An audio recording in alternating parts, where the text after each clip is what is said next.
Bonjour à toutes et à tous, très heureux de vous accueillir ici à Lyon Webcast. Oui, vous êtes bien à Lyon et vous êtes bien sur un studio télé. C'est le nouveau dispositif audiovisuel pour peut-être réaliser prochainement vos émissions entreprises.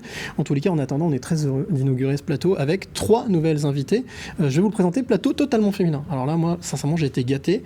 Donc d'abord, Ptissam Tazi, vous êtes donc directrice, fondatrice de Se Faire Recruter, qui est une jeune entreprise. Ensuite, j'ai à ma droite donc Isabelle Jaravel, qui est donc directrice, fondatrice aussi d'Égérie Photographie, studio de photo, oui. On en parlera. Et puis Claire Henry, qui est donc directrice, fondatrice, directrice voilà, de HC Partenaires. Alors, c'est un peu plus sérieux, hein. On parle là de comptabilité, de gestion financière, etc. Mais on va voir qu'il y a plein de surprises puisque vous travaillez aussi, collaborez avec justement Lyon Webcast et Lyon Entreprise parmi tous vos clients. Donc on pourra parler aussi un petit peu de cette expérience. La première chose que j'aimerais vous demander, mesdames, et on va peut-être commencer avec vous justement, Ptissam, c'est se faire recruter. C'est quoi exactement ? Se faire recruter, c'est 3 volets. C'est à la fois de la formation. Donc, j'interviens dans les organismes de formation pour accompagner notamment sur tout ce qui est technique de recherche d'emploi. Donc, des personnes qui cherchent du boulot, qui ne savent pas comment faire. On a des classiques, CV, lettre de motivation, entretien. Mais rechercher un emploi, c'est pas que ça. C'est aussi savoir communiquer. C'est aussi se faire confiance, se refaire confiance. C'est aussi être à l'aise avec son image. Donc, il y a toutes ces thématiques-là. Il y a aussi du coaching, parce qu'il y a des personnes qui veulent vraiment un accompagnement personnalisé sur des sujets précis, des difficultés bien précises. Et se faire recruter, c'est aussi une chaîne YouTube qui parle bien sûr de recherche d'emploi et qui a maintenant 40 000 abonnés et qui a dépassé les 3 millions de vues. Alors, je crois que vous avez dans votre actualité un événement que vous allez faire en collaboration, ou que vous faites déjà peut-être en collaboration avec une grosse structure. Est-ce que vous pouvez nous en dire 2 mots ? Oui, tout à fait. Donc, c'est pas encore, c'est-à-dire que c'est en préparation. L'idée, c'est de se dire qu'en fait, c'est vrai qu'on accompagne beaucoup de personnes qui cherchent du travail en France, mais parmi les personnes qui sont en France, qui veulent du boulot, il y en a aussi qui pensent peut-être à aller au-delà des frontières et peut-être à aller au Canada. Effectivement, il y a de plus en plus de demandes en ce sens. Moi, sur ma chaîne YouTube, j'en ai de plus en plus.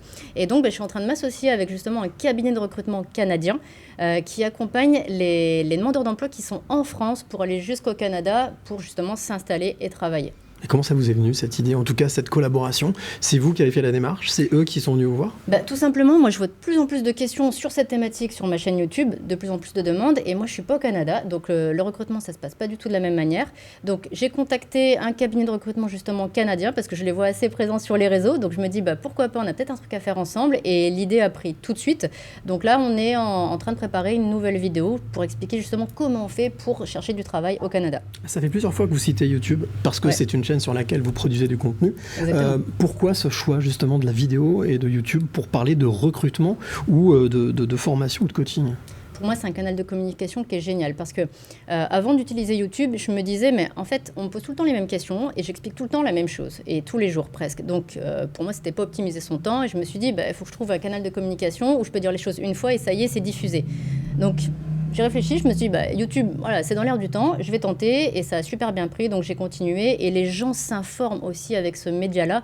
Il suffit d'aller dans le métro, tous les gens sont sur leur téléphone, ils regardent des vidéos, mais vraiment ils prennent de l'information aussi comme ça.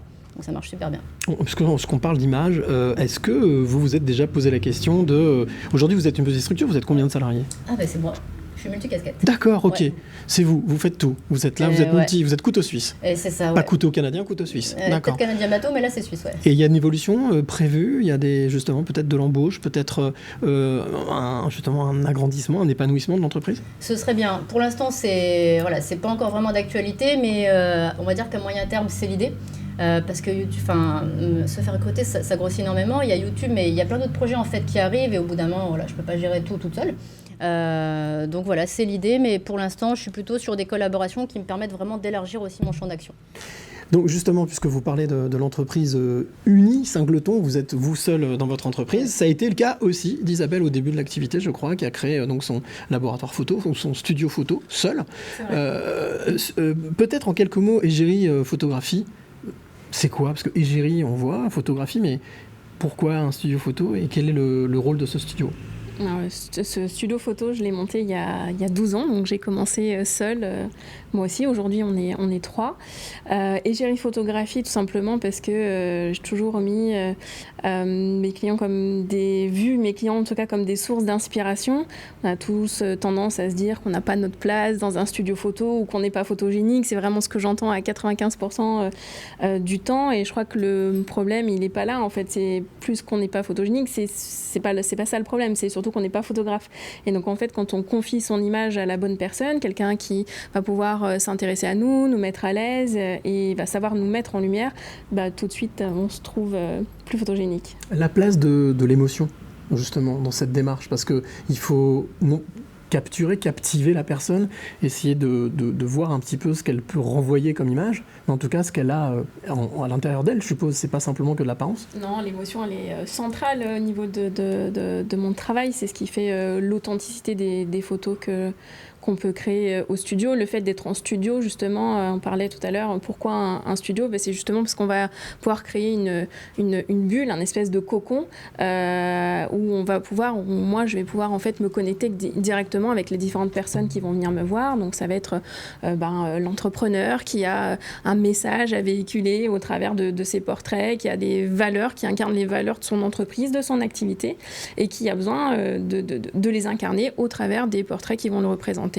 sur son site internet, sur les réseaux sociaux, etc. Et pour les particuliers, l'émotion ici a tout son sens, puisqu'on a beaucoup de familles au studio qui viennent nous voir, et je crois que mettre en lumière les liens qui nous unissent avec ceux qui nous sont proches, ça se fait pas en claquant des doigts et en se planquant derrière l'appareil photo en disant souriez, ça se fait avec des interactions qu'on va créer. C'est pour ça que moi je parle d'expérience photographique et pas d'une simple séance photo.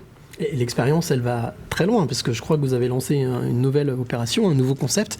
Alors là, ça va intéresser les entreprises qui nous regardent et qui nous écoutent, pour pouvoir justement allier entreprise, salariés, équipe et photo, parce que c'est a priori, c'est assez complexe. C'est ça, souvent, quand on rencontre des sociétés qui ont donc des équipes, la problématique, c'est de se dire, il y a deux choses. La première objection, c'est que souvent, sur une photo d'équipe, on est plusieurs, et donc chaque personne va préférer sa tête sur une photo qui n'est pas forcément celle que l'autre va préférer. Et avec cet a priori que on n'est pas photogénique, ce malaise qu'on a à se faire prendre en photo. Et puis, la problématique aussi du turnover, c'est-à-dire qu'on a une équipe, moi j'ai commencé toute seule, aujourd'hui on est 3, peut-être que demain on sera 4, et comment on fait ? Est-ce qu'il faut tout recommencer, encore remobiliser tout le monde à chaque fois ? Non, nous on a créé un concept qui fait qu'on crée des photos d'équipe à partir de portraits individuels, sans qu'on ait l'impression que ce soit pris individuellement. Donc on a quand même cette cohésion de la photo d'équipe, mais où chacun a eu le loisir de se choisir comment il va être représenté au sein de l'équipe. Donc du coup tout le monde est au top parce qu'il s'est choisi, c'est lui qui a choisi sa photo au sein de la photo d'équipe. Et puis avec ce côté pratique de se dire on a toujours une photo mise à jour, parce que s'il y a un nouvel entrant, on n'a pas besoin de remobiliser toute l'équipe, on a juste une personne qui doit se déplacer au studio pour intégrer le montage final. Alors on a parlé de recrutement, on a parlé d'image, de photographie d'entreprise. Vous, Claire Henry, vous êtes donc fondatrice et donc directrice de HC Partenaires. Alors vous, votre domaine, c'est tout autre chose, C'est vraiment, j'allais dire, la partie sérieuse de l'entreprise, l'administration, la partie financière, et notamment, justement, vous travaillez et collaborez avec Lyon Entreprise et Lyon Webcast. Comment vous êtes arrivé là ? Comment est-ce que vous êtes arrivé à travailler justement avec ce secteur d'activité ? Le secteur d'activité, c'est par le hasard des rencontres, discussions entre entrepreneurs, et puis j'ai décidé de créer cette structure en fait en me rendant compte que personnellement j'aime en fait aider les petites entreprises. J'aime sentir une implication, le résultat de mes actions au sein de petites entreprises, ce qui n'est pas forcément le cas quand on travaille dans des grosses structures. Et le plaisir que j'ai dans mon travail au quotidien, c'est de pouvoir me dire que mes clients, quel que soit leur domaine d'activité, peuvent être concentrés sur leur cœur de métier au jour le jour, sans avoir une charge mentale trop conséquente à se dire tiens, j'ai un mail du comptable qui m'attend. Une fois que j'ai fini mes rendez-vous clients, j'ai encore 2 heures de travail derrière qui m'attendent pour de l'administratif, de la comptabilité ou du RH avec la gestion des salariés. Voilà. Moi, mon plaisir au quotidien, c'est de me dire je leur libère l'esprit. En fait, vous avez un point commun toutes les trois, c'est que vous soulagez, vous écoutez, et puis aussi vous apportez une solution à chacun de vos clients, même quand ce sont des particuliers qui viennent se faire photographier. En quoi est-ce que c'est important pour vous d'être à l'écoute de vos clients et justement de leur apporter ce service ? Parce que, aussi étrange que ça puisse paraître, moi j'adore cette partie gestion administrative. Pour beaucoup d'entrepreneurs, c'est pas la partie la plus sympa, mais moi c'est quelque chose que j'apprécie beaucoup de réaliser pour les entrepreneurs, donc c'est important pour vous. C'est très important, oui. On parlait d'image. La question que j'ai envie de vous poser, c'est justement en marque blanche, apparence, photo. Quand on se fait coacher ou quand on a besoin de se faire recruter, il y a aussi l'image, on parle souvent d'image.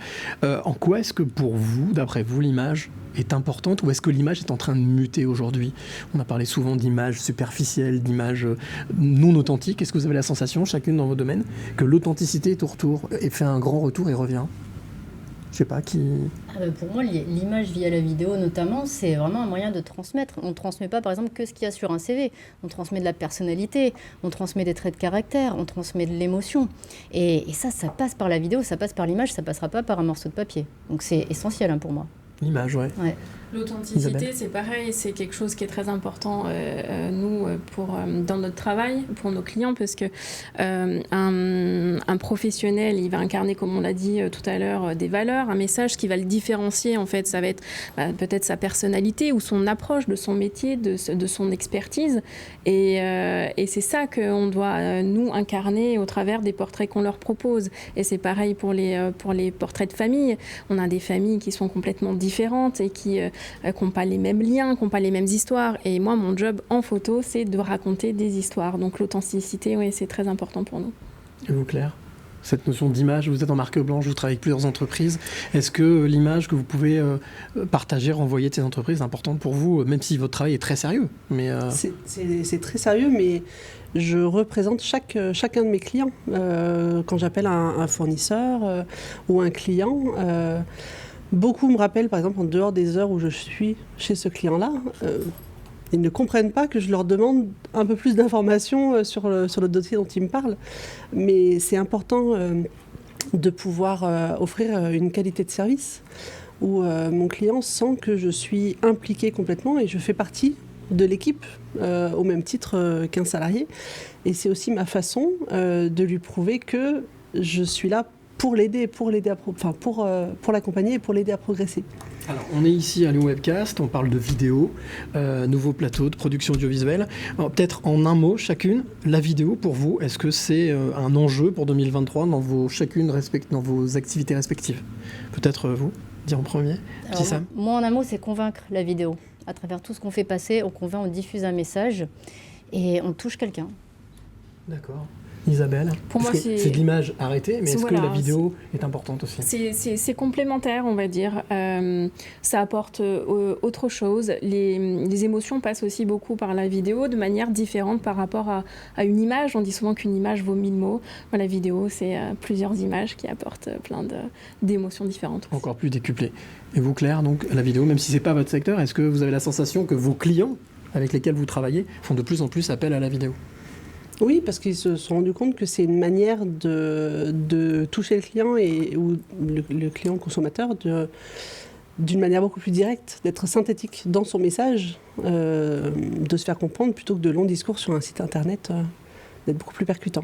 Bien, merci pour vos éclairages, mesdames. Donc, petit Sam, Isabelle, Claire, merci d'être venus nous rendre visite. Puis quant à nous, on se retrouve très vite pour un nouveau Lyon Webcast, bien entendu. Bientôt peut-être chez vous ici, on ne sait jamais. À bientôt.